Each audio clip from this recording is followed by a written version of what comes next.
A tale, let it be told. On the afternoon when the sun put its elbows on the roofs and wouldn't be moved, a siren cleared his throat behind a dusty sedan on the old coast road. The driver, a broad-shouldered man in a faded kente print shirt, signaled and eased to the shoulder where elephant grass whispers to tired shocks. A young officer, with a jaw fresh from the factory, swaggered up, hand near his belt as if manners were a weapon. License? Reason? We will find it, he said, smiling the smile of boys who think uniforms make them full-grown. The man rolled down his window. His eyes were the calm of a lagoon that knows how to hide crocodiles from tourists. He handed over his license and said nothing, because sometimes silence is the goat you tie so the yam of foolishness can finish showing itself. The talking drum in the stall across the road, disguised as a pestle leaning on a rice sack, muttered, "Watch the stop. Watch the boy in the borrowed thunder. Watch the man who carries rain without clouds." A week before this, in Amanfro Township, the elders had renamed a narrow alley Hero's Path, after a procession where widows carried folded flags and children carried photographs. At the front walked the same man now by the roadside, Kwabena Boateng, in a plain shirt, holding his cap in his hands the way one holds a baby, gentle, grateful, a little afraid of breaking something holy. People whispered titles when he passed. "Captain," some said. "Nana," others insisted. "Commander of the Fire," the Market Queen sang. For he had led city firefighters through years when roofs learned to burn like gossip and storms arrived at midnight with broken bottles for laughter. He did not correct any of it. He greeted and moved like a canoe that knows the river remembers its shape even when it is docked. Now, under the stubborn sun, a boy with a badge decided to teach him what roads are for. If this tale found you on your own road, let the drum carry you onward. Like to keep the story walking, share with someone who has been stopped for nothing and taught something, and comment where and what time are you reading. City Plus Time helps Part 2 find new ears without getting lost. Listener, bring your ears. Set them down gently like calabashes under a tap. The officer's name was Constable Mensa. First year in traffic, 4th month out of academy, still ironing his trousers with more zeal than his questions. The academy had taught him hand signals and forms. The streets would teach him people. He had not yet learned to tell the difference between a driver's fear and a driver's guilt. To him, both looked like shifting eyes. He sauntered to the driver's window the way geese saunter toward bread. "You were swerving," he said first, "because it is easier to accuse than to ask. And your left tail light is, I suspect it is contemplating failure." The man in the kente print shirt, Kwabena, took the accusation like a stone placed in his palm by a child. He turned it over mentally, feeling its edges. "Constable," he said, voice with the bass of old drums, "sometimes suspicion is a goat that eats any leaf." Mensa's cheek twitched. He was not raised on proverbs. He was raised on slogans. "Step out," he said. "Bring your papers. Raise your trunk." Kwabena complied. He moved with the patient gravity of someone who had slept in smoke and woke up alive. A tomato seller named Isi across the road slowed her chopping because women who sell soup understand heat and the speed at which things burn out of control. "Yaw," a trotro mate, elbowed his driver and said, "This one will be a film." The driver said, "Then keep quiet and watch the credits." Mensa circled the car like a proud rooster. He tapped lights. He peered at tires. He looked for fault the way some men look for compliments. He found dust. He found a small crack in the back lamp lens that looked like a healed cut. He found nothing. That could pass for a crime without lying to itself in public. "You were also speeding," he added, "because a stop without a sin feels like a stool without a leg." Kwabena gestured toward the dashboard. "My speedometer and my respect for my mother disagree with that," he said. "But if you have a machine that calibrates mothers, I will purchase 2. Laughter threatened from the chop bar. The officer's frown swatted it in the air. "You are being difficult." "Constable," Kwabena said evenly, "difficulty is when a house is on fire and the hydrant is dry." Mensa, eager to remind the world that roads are his, drew himself taller. "What are you carrying in the boot?" "Rope," Kwabena said. "A shovel, 2 pairs of gloves, a coil of hose, a folded jacket that remembers heat, a toolbox that lies about being small, A jar of pepper from my sister, because men without pepper become rumors. Open, Mensa ordered, half curiosity, half performance. The boot yawned like a tired mouth. Inside, tools of rescue.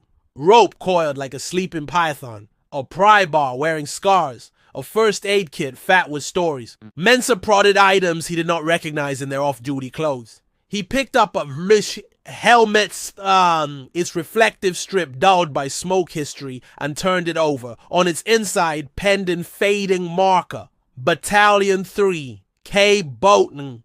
Ah, Mensa said, mouth finding the edge of a realization and refusing to bite. Mechanic. Sometimes, Kwabena said, and the traffic spirit smiled because truth was lazy enough to be accurate. A white pickup slowed. The driver, a woman in a city safety and polo, leaned out.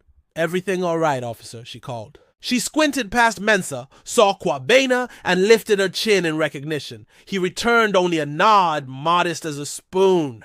Proceed, Mensa barked at the pickup, authority a blanket hastily shared. He lowered his voice. For audience control is the traffic officer's first drug. Sir, you're obstructing traffic with your stubbornness. I can escort you to the post for further inquiries.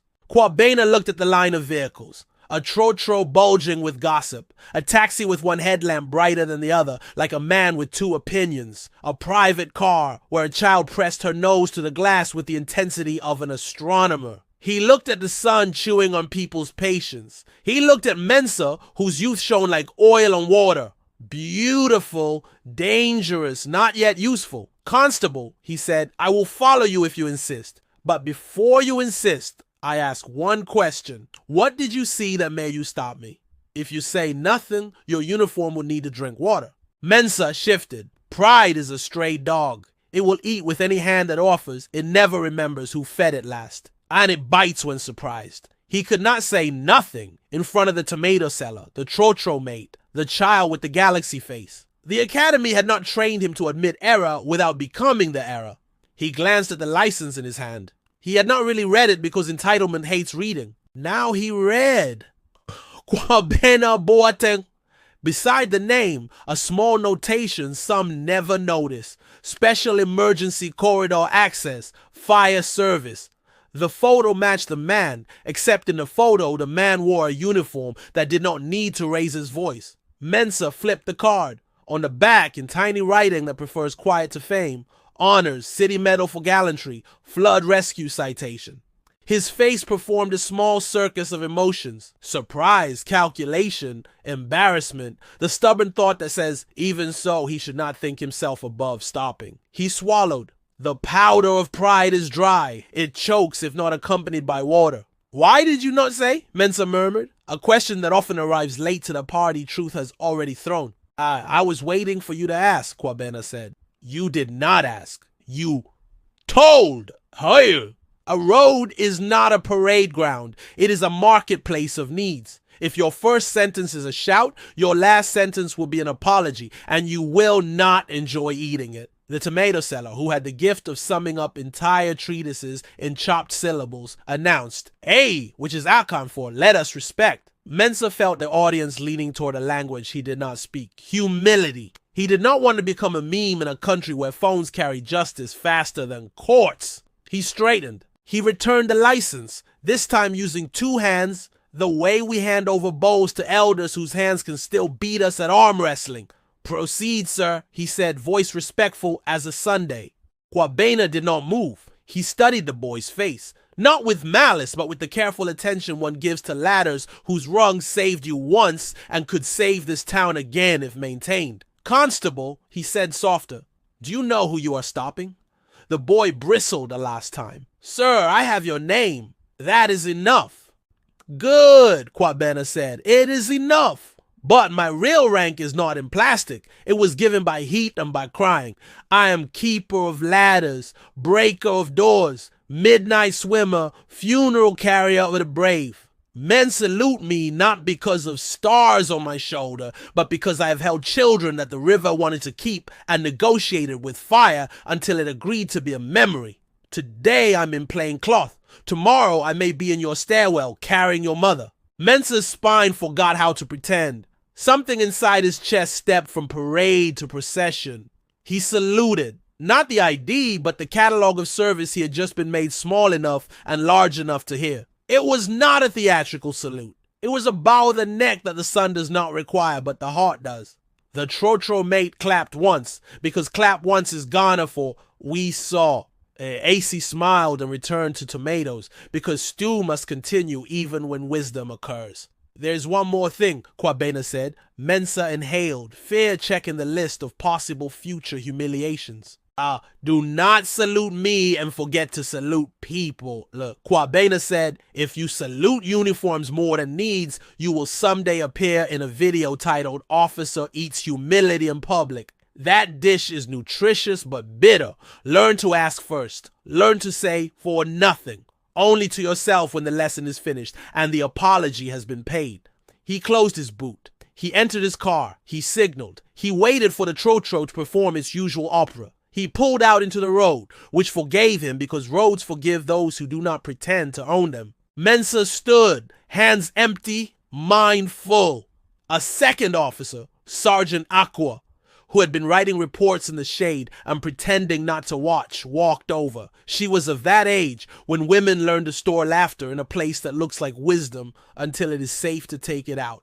You finished? She asked lightly.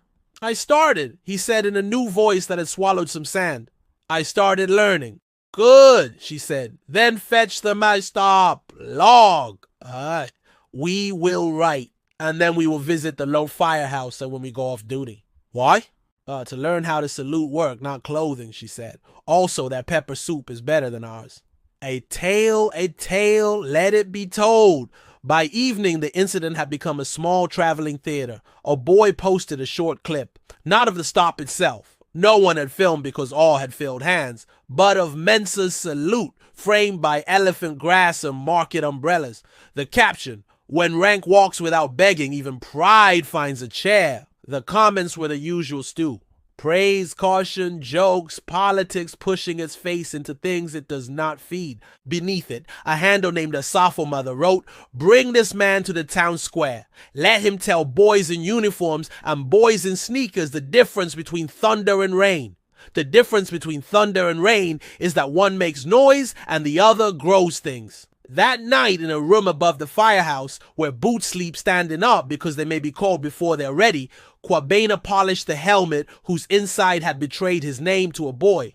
He stroked the dent that came from a tin roof jump in the flood season of long ago. He put the helmet down and whispered to it, as men whisper to tools they trust, tomorrow perhaps we will teach. The helmet did not answer. It had already given its best for the day. A fact many helmets could teach many mouths. Outside, the moon sat up like a grandmother who refuses to be ignored by sleep. The town went to bed with one more story in its pocket, to be spent in the morning on the children who would need it. A tale, let it be told. 2 days later, the town square wore a wrapper of expectation. Chief's linguist had sounded the talking drum in sentences nobody bothered to translate because the feet understood. The district commander, a woman called Superintendent Sena Owusu, came with a face that kept discipline and hospitality in different pockets, but knew when to spend both. The market queen, Akosua Nyarkoa, arrived with a head tie tall enough to shade a proverb. The assemblyman came, because speeches can be votes in disguise. On one end, the Futse Fire Brigade stood in brown uniforms that had seen things fire would prefer to forget was seen. On the other, traffic police stood in reflective vests that attract both sunlight and criticism. Between them sat the town, the barber half-aproned, the teacher half-marked, the tailor half-pinned. Children orbited anything that looked like a podium, because podiums look like climbable trees. The linguist lifted his staff. We will start with a short pouring, he said, and poured water on the ground for names the town refuses to put in past tense. He called 3 firefighters and a school crossing guard. He called Mama Efua, who had died last month because an ambulance decided car horns were traffic policy. He called names until silence was ready to work. Superintendent Santa spoke first. We are here because a stop with no reason taught us to stop and find reason, she said. She had a voice that knew how to be clear without being sharp. Constable Mensa, step. Mensa's legs. now on speaking terms with humility, obeyed. He stood before the assembly like a candidate for laughter. He found only eyes that wanted him to do better without turning him into contempt. Madam, he said, I stopped a man because I wanted to exercise authority more than I wanted to exercise judgment. I saw dust and decided it was sin. I have since learned to wash my eyes. There was a murmur that's not scoffing, not praise. Approval. Now, that has refused to become vanity. Sena nodded. Good. You will help me teach. Mr. Boateng, she called, step. Kwabena rose, carrying that calm lagoon again. He wore plain cloth. He put his helmet down on the bench beside the linguist's staff, as if instruments were meeting to discuss the rhythm. He greeted elders, chiefs, those whose hands remember fire, those whose ears remember sirens. He did not greet the cameras, he greeted the children, looking each in the eye like a man checking the condition of tomorrow. Teachers, Sena said simply. I am not a teacher, Kwabena said. I am a reminder. Sure. He began with small stories. One night, flood season, a trotro hung by its front axle off the culvert like a goat testing a fence. We came. The police had come before us. A constable stood in the rain, not letting people cross the line he made from rope and will. He did not shout. He said to a woman who wanted to rescue her handbag, Madam, your breath is more expensive than your bag. She listened because he used rank properly as in service. He told of a building where fire spoke louder than sermons. 2 policemen formed a human chain with us. Afterwards, one of them cried behind the truck because tears do poor public relations. He cried for the man we did not pull out. That day, his uniform was a cloth to wipe faces, not a barricade. That is rank. He stopped talking and let silence settle like silt in a basin. Rank is not embroidery, he said finally. It is hunger. Your hunger for the safety of those who will never know your names. If you're full of yourself, you cannot be hungry for others. Mensa swallowed. The market queen whispered, "Aye," which covers all denominations of conviction. Kwabena turned to Sena. Madam Superintendent, I have a small proposal. Say it, she said, pencil already in her hand. Because the best leaders bring pencils to meetings with the future. Create a stop and greet on protocol, he said. Not just stop and search, not only stop and question. Teach officers that the first 30 seconds are a sieve. They catch respect or they catch resentment.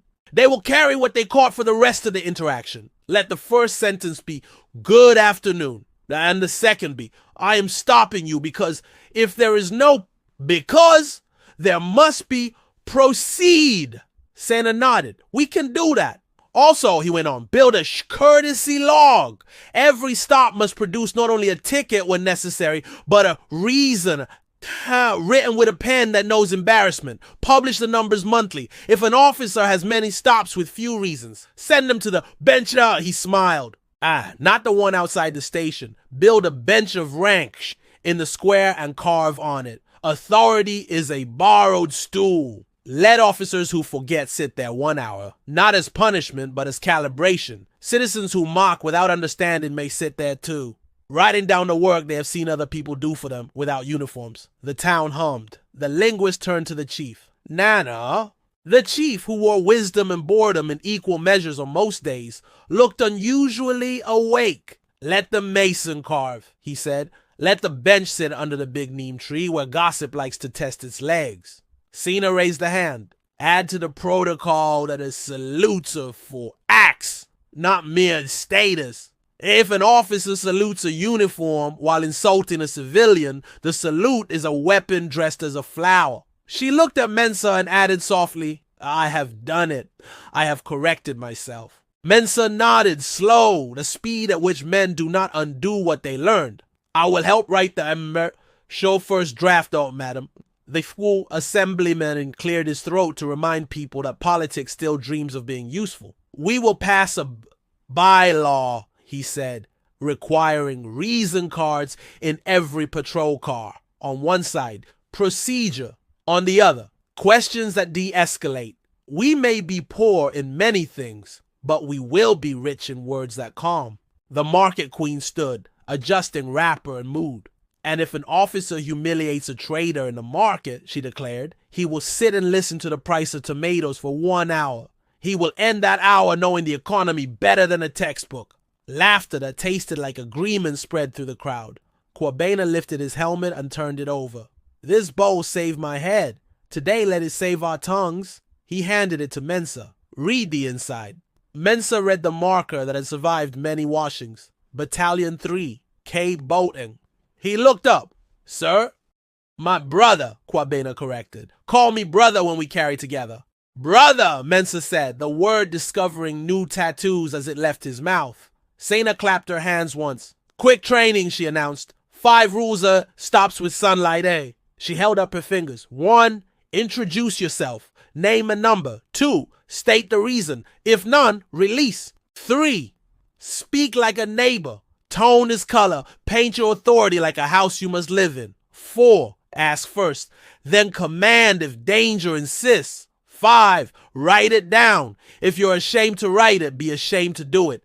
Add a 6th for the day. Salute service, not status. She scanned the square. Who objects? Owusu, the landlord, who objects to anything that makes him visible to rules, pretended his phone was a court. Children objected to ending the meeting because they had learned a new game where they mimicked salutes and then turned them into bows. Let us carve, the chief said. He beckoned Kwaben the mason, Haideran, a different Kwabena because the town is rich in names and poor in boredom. The mason measured the bench site with eyes and tape. 2 days, he said. Bring shave for the wood. Whoa, days later, the bench of rank stood under the neem tree, smooth as apology and stubborn as a proverb. On its back, our authority is a borrowed stool. On its seat, 4 names of people who had carried borrowed stools well.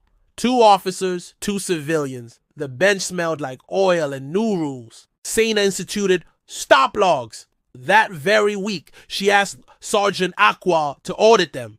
Aqua, whose patience can boil yam without fire, read the logs with a face that forgives but does not forget. She invited officers to the bench politely. Some came sulking and left quieter. Some came defiant and left with a notebook full of new words that might make others less afraid tomorrow. Constable Mensa went voluntarily the first time, making surprise behave. He sat for an hour while the market queen educated him on economics, starting with the price of shame. He wrote, shame is costlier with cameras. Respect is cheaper than fines.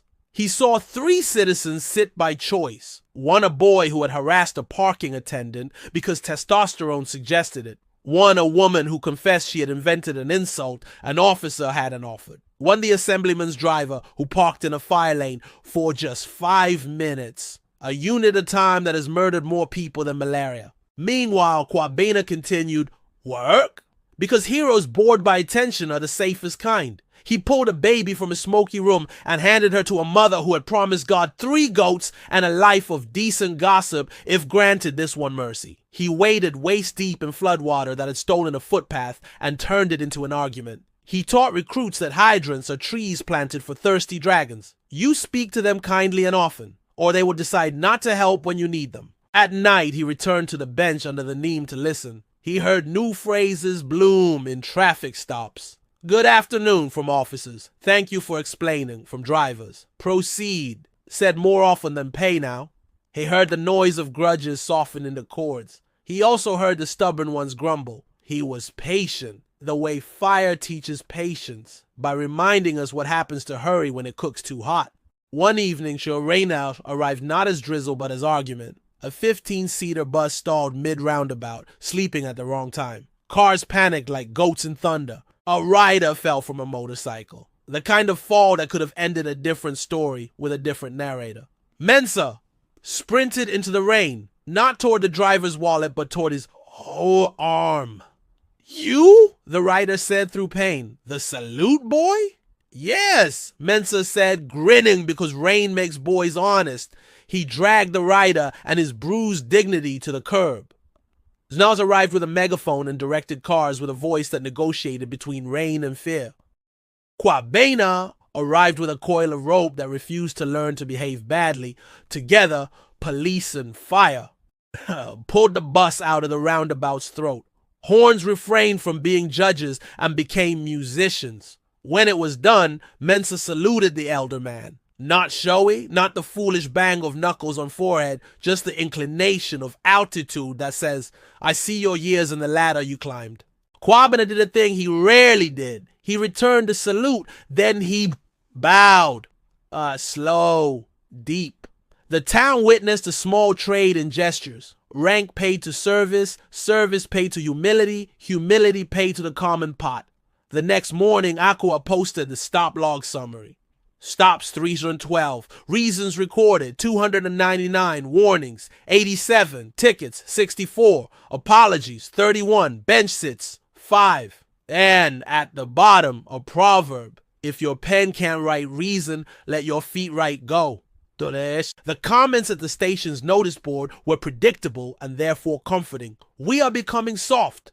We are becoming correct. We are becoming busy. We are becoming human. As the moon rotated in its duties and choirs learned a new song for this season, a letter arrived at the firehouse addressed in a hand that had wrestled with school but beat life. It read, Dear fire soldier, last year my mother died because the ambulance argued with traffic. Yesterday the police pulled aside cars for another ambulance like ushers bringing a bride to church. I saw you at the head, holding traffic like a door. I salute your real rank. A son. Kwabena read it to the crew. The youngest cried and pretended it was smoke left over from an old fire. The oldest didn't pretend anything. Mensa, invited to breakfast because pepper soup binds men better than apologies, sat quiet for once and watched how service eats his fufu, slowly with respect. A tale, let it be told. By the dry season's second month, the bench of rank had smoothed under the sitting of many different mistakes. The neem dripped the light the way elders drip sarcasm, gently with purpose. The stop and greet on protocol acquired sisters. Walk and greet for foot patrols, knock and greet for house calls, write and greet for ticket slips that now began with, you were stopped because, and ended with, here is how to appeal. When a form refuses to be polite, it trains the hand holding it to be rude. These new forms scolded hands into courtesy. Superintendent Senning formalized apology drills. Officers practiced saying, I'm sorry, without sounding like mechanics diagnosing other people's faults. They learned the 5 steps. Name the harm. Own the action. Say sorry. State repair. Do repair. Some scoffed until they needed it at home. Then they returned to work and did it without being asked. One afternoon, a delegation from the Golden View residences, a place that thought mirrors could be morality, arrived to complain about a bay bench. It attracts loiterers, their chairman sniffed. The bench attracted readers of its proverb. Senna offered him a seat. He declined with the grace of a man whose diplomacy is taught by his reflection. The market queen arrived with a bowl of tomatoes and dared him to sit and learn the day's price fluctuations. He left carrying his reflection like a raised shield. The bench stayed. Mensa created a quiet project with the Sergeant Aqua. Rank lessons at the junior secondary. Once a month, an officer and a firefighter visited with props. Helmet, reflective vest, ladder, lanyard. They did not talk about power. They talked about tools. Rank is not who shouts, Aqua told the room. Rank is who knows where the tools are and how to share them. They taught students how to wave cars to stop without getting killed and how to say to a teacher respectfully, please, the way you spoke made me small. A sentence harder than running and more useful than gossip. The district assembly passed a reason card bylaw. Unanimously on a day so hot even stubbornness took a nap. Each patrol car now had laminated cards with scripts for beginnings, middles, and ends of stops. The stop log went from notebook to app, built by a boy in sandals whose talent would have been wasted on slogans. Data began to dance. Patterns appeared like termite mounds after rain. Cena noticed a corner where stops clustered like ants on a wound. She sent Mensa to, listen there, not to command. He returned with a list of street life failures and a sermon. People drive like darkness taught them the rules. The assembly fixed lights with a speed that made even cynics misplace their frowns for a day. Even with progress, the old world tried to collect its rent. One evening, a plainclothes officer from a neighboring district stopped a woman named Abena near the market and demanded a search without introducing himself. Abena had been at the square the day the bench learned English. She had memorized proverbs and procedures like songs. "Introduce yourself," she said, calm as a pot deciding to boil. He scoffed. She called, "Aqua!" Aqua arrived with the old stop-log app. Her is open and a face that has saved more men from being fools than 4 sermons. "Who are you?" she asked the officer. He produced a mumbled name. She produced armed policy, Elaine and bench. Ahead. He sat. The neem whispered agreement in the wind's ear. Quabena continued refusing celebrity. He showed up to the annual wreath laying in the same faded kente print shirt from the day of the stop. He took his cap off for names spoken by voices that had not returned from buildings. He visited widows and fixed door hinges because grief notices squeaks. He took new recruits to Hero's Path and taught them to walk slower. "If you cannot walk slowly past names, you cannot run properly when we need you," he said. He and the Senate began meeting once a month for what they called policy and pepper, a bowl of soup and a list of small fixes that prevent big embarrassments. In one such meeting, they drafted the emergency corridor plan. When sirens cried, traffic units ahead of the ambulance would pre-clear intersections. Drivers who yielded would get thank you cards, redeemable for a bottle of water at the fuel station. Drivers who blocked would meet a reason card. And perhaps the bench. They piloted it. It worked often enough to become a rumor, then a habit. The mayor took credit. The town let him keep it because credit is a hat that keeps sun from dumb decisions. And then came the day the headline had promised long ago. Salute his real rank.